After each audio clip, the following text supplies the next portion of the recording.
ប្រកលងមមេភ្លេងសាច់ស្រែកនៅឃើញចង់ជៀនស្អំពុកម៉ែបងប្អូនចង់ជៀនស្អំពងហើយនឹងបុកមជូមពលខ្ចីក៏បានបបួលបងយត់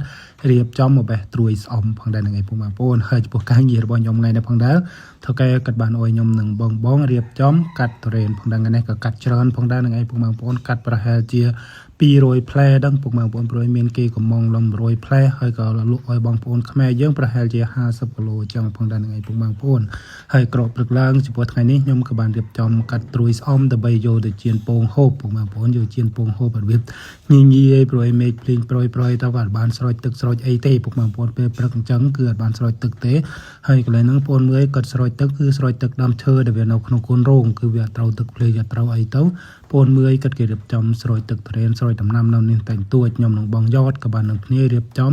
ផ្លេសអមផ្លេសអីនឹងឯងពុកម៉ែបងប្អូនវាត្រេនក្រោយខ្នងរបស់ខ្ញុំហ្នឹងគឺគេកំងហើយពុកម៉ែបងប្អូន80គីឡូចឹងផងដែរគឺយកឲ្យគេថ្ងៃនេះឯងខ្ញុំក៏បានរៀបចំផ្លេសត្រួយស្អំរបស់ខ្ញុំរួចហើយបងភីវគាត់ក៏បានជៀនស្អំផងដែរចំពោះថ្ងៃនេះគាត់ឃើញខ្ញុំបេះស្អំបេះអីមកទៅគាត់ក៏បានរៀបចំជៀនស្អំដូចខ្ញុំផងដែរនឹងឯងពុកម៉ែបងប្អូនចំពោះថ្ងៃនេះចំពោះមុខម្ហូបបងភីវថ្ងៃនេះគឺជៀនស្អំគាត់អត់បានឆាទេហើយខ្ញុំក៏បានរៀបចំវាយពងរបស់ខ្ញុំពុកម៉ែបងប្អូនវាយពងមិនដែលខ្ញុំមានខ្ញុំរៀបចំវាយប្រហែលជា5-6គ្រឿងផងដែរចំពោះគុណមេរបស់ខ្ញុំហេកភ្លេងអញ្ចឹងវាក៏នៅគ្នាមួយលេងនៅក្នុងបន្ទប់របស់ខ្ញុំដែរព្រួយក្នុងក្រៅ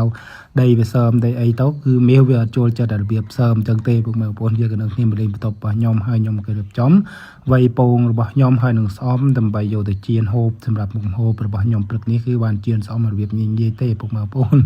ចំពោះគ្រឿងផ្សំខ្ញុំក៏ដាក់រ៉ូឌីហើយនឹងប៊ីចេងបើបានដាក់ស្ករទេពុកម៉ែបងប្អូនកាត់បន្ថយការហូបស្ករខ្លះផងដែរ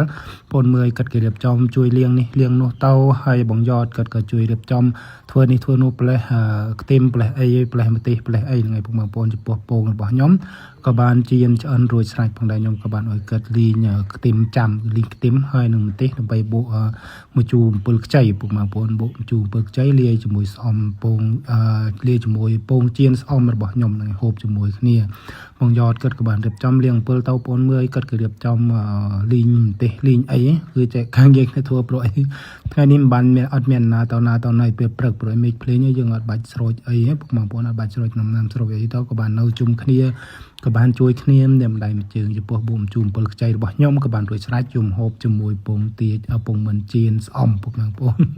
គឺងាយមុខហូបងាយក៏ធ្វើលឿនផងដែរនឹងពុកម៉ែបងប្អូនក៏មានពេលវេលាធ្វើនេះធ្វើនោះហើយក៏មានពេលវេលា